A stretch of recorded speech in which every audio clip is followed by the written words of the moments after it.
What's going on, guys? Welcome back to another video. Today I'm reviewing my 2021 Suron X. I've had it for about 4 years now, and I'm going to be letting you guys know if you guys should get a Suron in 2025 or if you guys should get an E-Ride or an Altis. I have about 3,000 miles on the bike. I have a lot of upgrades on it as well, as you can see. And today I'm going to be letting you guys know what the cons are, what the pros are, and if you guys should get a Suron in 2025. So let's get into it. Alright guys, so I've had this Suron since 2021 and I have about 3,000 miles on it. First things first, I want to go over the problems I've had with this thing to let you guys know what problems you guys should be aware of if you guys are going to get one. So you got to remember, this is a 2021 Suron, so it's almost 4 years old. And I have about 3,000 miles on it. My first issue was my throttle. This literally happened to me about a week ago. I was randomly just riding and it just randomly cut out. I also think it's because I've been riding way more aggressively. I've been hitting jumps. As you can see over there, there's some jumps. And I've been hitting some pretty big jumps. And I don't know what happened, but randomly my throttle just cut out. I don't know why, but it did. And I took apart all of this. I went into the internals of it. I unplugged it, plugged it back in, and was still cutting out. So I had to order a new throttle. But after 4 years of riding, like, that's really not bad for a throttle. I have people I know who have literally destroyed their throttle within like 6 months of riding. So 4 years, not bad. I bought a new one off AliExpress for $13. We'll see how that is. It's AliExpress. Next thing, the brakes on this thing. That's literally the only other issue I've had. The brake fade is insanely bad on this bike, especially if you're riding in trails or on the street. If you're trying to do wheelies, it's low-key really sketch. I know the newer Surons have better brakes, and I think they have better hoses, and I think higher quality brakes, but dude, these stock brakes low-key suck. Just as an example, my rear brake is completely, like, it just doesn't do it. Like, listen to this. It doesn't do anything. It literally won't lock up the rear wheel if I wanted it to. And the screw here is completely pushed in. I tried tightening it, and yeah, it's screwed. So never bled the brakes though after 4 years. And they're stock brakes. I'm gonna get an Ultra B brake because I'm done with brake fade, and I'm done with these stock Suron brakes, dude. They just suck. Really, they do. They're good for the first 30 minutes of riding. If you're riding heavy, I would not trust this if you're wheeling. You're low-key gonna loop out. I'm gonna personally be getting Ultra B brakes. So especially, I think it's 240 millimeter rotor instead of the stock 205 millimeter rotor. Even for the touch test right now, I was riding a second ago, and they're insanely hot. And the brake fade is just really bad. If you get an Ultra B brake, yeah, it's probably like $350, but dude, never have to deal with brake fade ever again. And yeah, you literally lock up the rear wheel by barely tapping it. So yeah, definitely upgrade the brakes on this thing. But yeah, those are my only complaints so far. You know, actually, no, I do have another complaint. That this bike does not come stock with a 16-inch tire, because I have pinched so many tubes.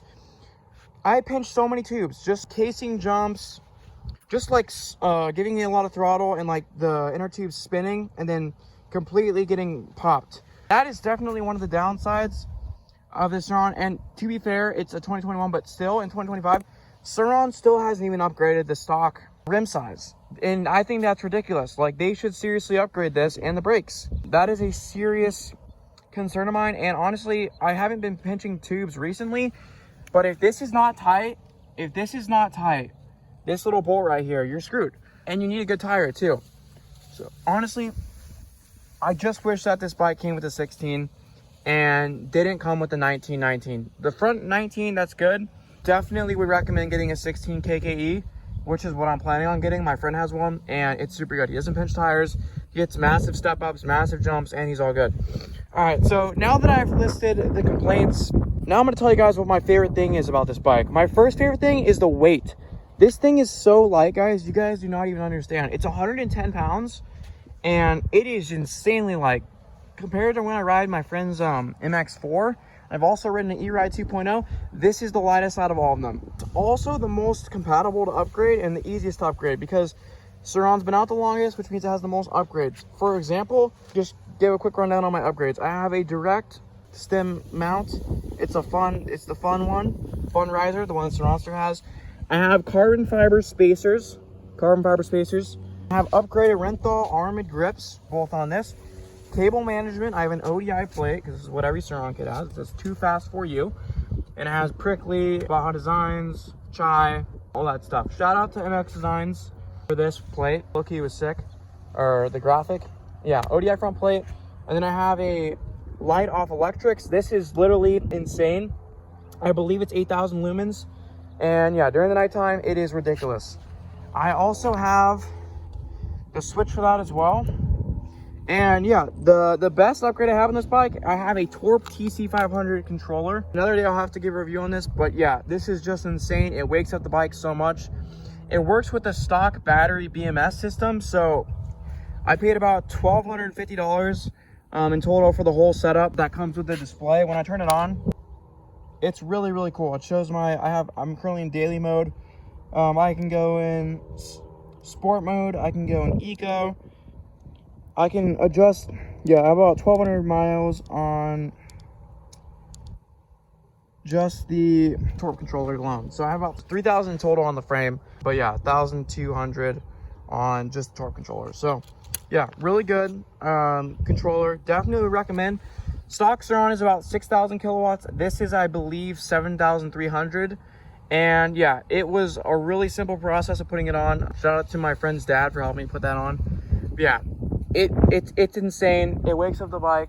And yeah, if you guys have a stock Suron, would 1,000% recommend a Torp controller. I know the new Surons come stock at 8,000 kilowatts.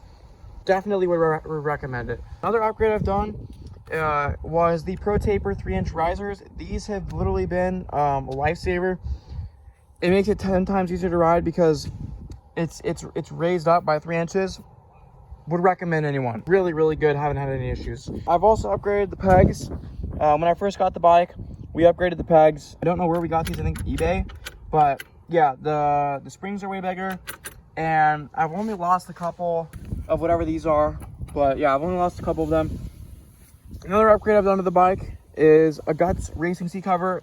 Everyone needs this on their Suron. Stock foam, I took it all apart, and shout out to my dad for helping me out with that. Really, really good. If you guys are doing combos, tricks, or wheelies, you 1,000% need this so you don't fall off the bike. And yeah, once it's broken, it just feels perfect. That's pretty much all my upgrades. Those are all my upgrades on my Suron. Honestly though, it is a really good bike. I have to say, it's a really good bike for the money. I know it is expensive.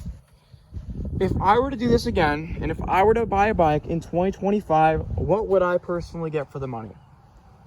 I would personally buy an E-Ride 3.0. Don't get me wrong, I love Suron, but the fact that you have to upgrade the controller for $1,200 just to get power that's kind of similar to a Talaria Sting MX-4, not worth it.